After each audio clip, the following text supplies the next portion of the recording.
Hello everyone and welcome back to Dragalia Foundry, a fan channel where everything Dragalia Lost can be found.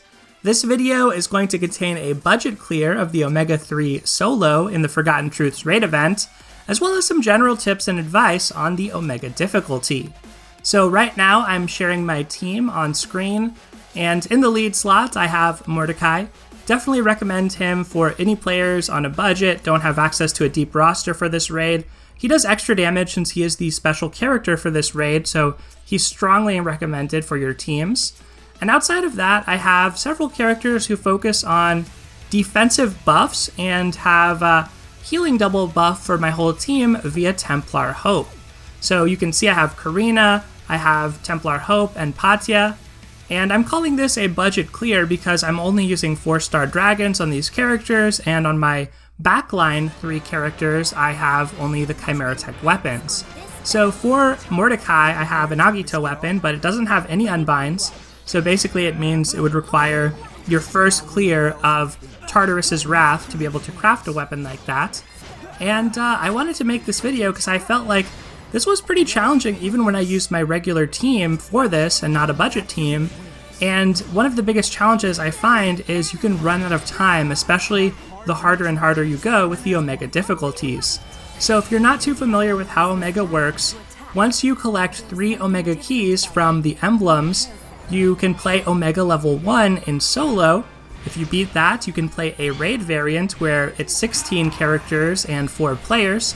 And if you beat the raid variant, then you get Omega level 2 solo, then Omega level 2 raid, and then Omega level 3 solo and the Omega level 3 raid, which is something they added for the first time as of this raid event.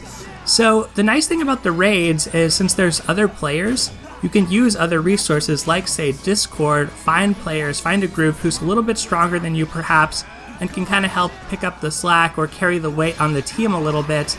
But the problem is you have to be able to prove yourself, beat the solo first, to even unlock the raid variant.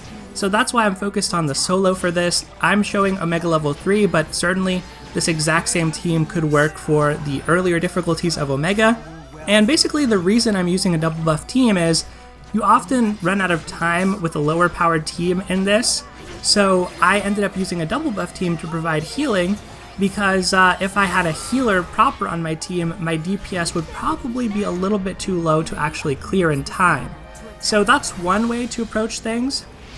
On my team, everything is fairly budget, all of my characters are fairly budget, but another way that you can go about things is if you just have a particular character who's very high investment as your leader, then you can afford to have like 3 backliners who aren't as well built. So for example, if I had, say, a really strong light dragon for my Mordecai, and maybe I had, you know, a max unbound Agito weapon or something like that, well then it wouldn't really matter as much what my other 3 characters are because he can carry a lot of the damage by himself. Similarly, I've seen really good success with characters like Gala Mym.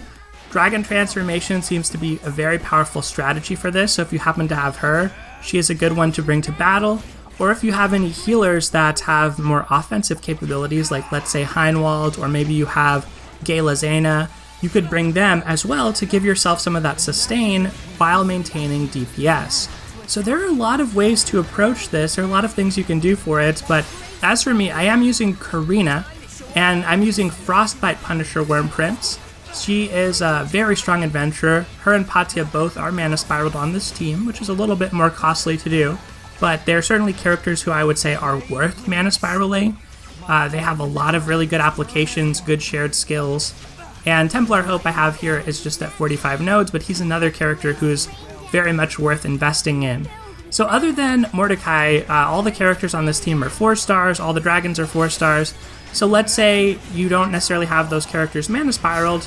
Well, if you happen to have slightly better dragons, that could also be enough to push you over the top in order to get this clear. And one thing I'll also say is I do have maxed out facilities, so that's not going to be the case for a lot of players, but I think that if you have better dragons than I'm using, because the ones I'm using are pretty weak, that would be more than enough to compensate for not having maxed out facilities. You probably still have to have a certain level of investment. I think there is a might requirement on this, so there is a certain level of investment you'll need to have just to take on Omega in general, but it is fairly accessible if you keep trying. I mean, the DPS check is tight. Some of it does come down to luck, like if your AI get afflicted and get incapacitated. I've used the same team and had some worse runs where one of my characters actually didn't make it through and we weren't able to clear. But if you keep trying at it, I think whether it's Omega level 3 or whatever the Omega is that's more relevant to your power level, maybe it's 1, maybe it's 2, I think you have a good shot at it. And yeah, that's pretty much all I wanted to say as far as my advice on the Omega difficulty. It was fun to see this final phase of the fight happen right at the end. One note on that is once you make it to this point, it doesn't matter if you run out of time. At this point, you're basically clear as long as you don't die to some of the red areas of effect. You just have to use the Zena skill, the light skill, I guess it's Zethia, to clear the fight, and that is pretty much it. So there's still a couple days left if you want to attempt this. As a reminder, Omega, you just need to really do it once in the duration of the raid to get all of the rewards from it. The best rewards are from the Omega level 1 and the Omega level 1 raid, so definitely try to do those. For Omega level 2, it's basically some additional Wormite and some honey, and for Omega level 3, it's some honey and a set of 3 light tomes. But we have our skill charged up. Let's go. Finish off Morsayati. And yeah, that's pretty much gonna do it. Well, if you still have any trouble with this, definitely post a comment, and hopefully other commenters and myself will be able to help you.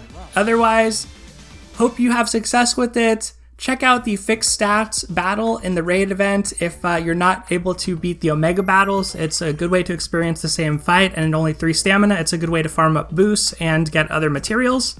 But once again, that is really going to do it for today, everyone. So thank you as always for watching. Take care, and I'll see you next time.